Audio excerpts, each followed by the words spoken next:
I'm Roger Highfield. I'm the science editor of the Daily Telegraph.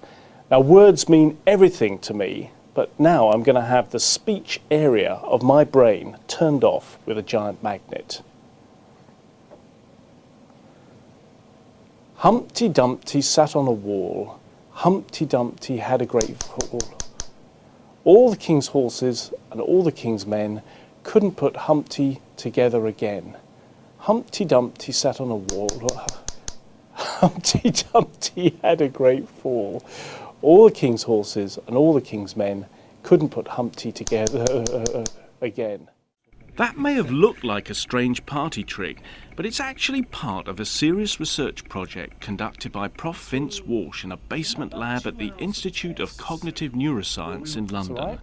He's using electrical and magnetic brain stimulation to understand the most complex known object in the universe and how to treat conditions such as migraine and stroke.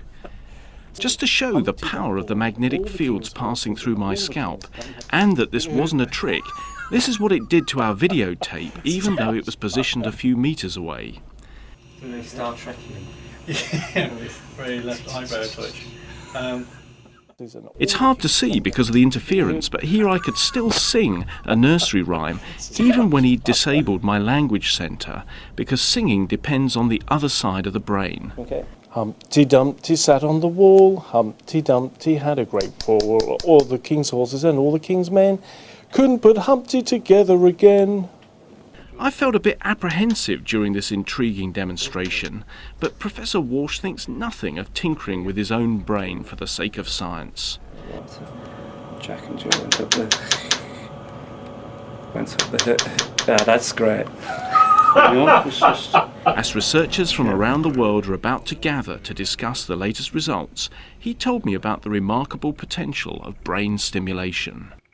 When we're trying to do experiments in which we establish how people might recover from stroke or some other kind of brain damage, then we can try and make very good, educated guesses about which processes we want to interfere with to help your weakened but still happening processes take over the function that you couldn't do anymore. The equipment and the things we can do with it are evolving into clinical uses now, and we have a number of problems with classical transcranial stimulation with these coils and the big machines and the mapping of the brain that you have to do when you carry out these experiments. What we're trying to think of are ways of getting brain stimulation into the clinic and into the home as well. So with a migraine, someone feels it coming on, they put these electrodes on the head, and with a bit of luck they can stop the attack before it really develops. So some migraines are caused by having too much activity in the visual brain area, and some are by having too little activity, and we hope that this can balance out, reverse that relative inactivity in the brain. So we're looking at downsizing the ways of delivering the currents, producing smaller machines, and producing electrodes that will pass very, very small currents that you don't make clicks and that you're not aware of in the way that you were aware of being magnetically stimulated previously. And these will change the excitability of the brain for longer periods of time. The problem with magnetic stimulation is its effects are pretty immediate.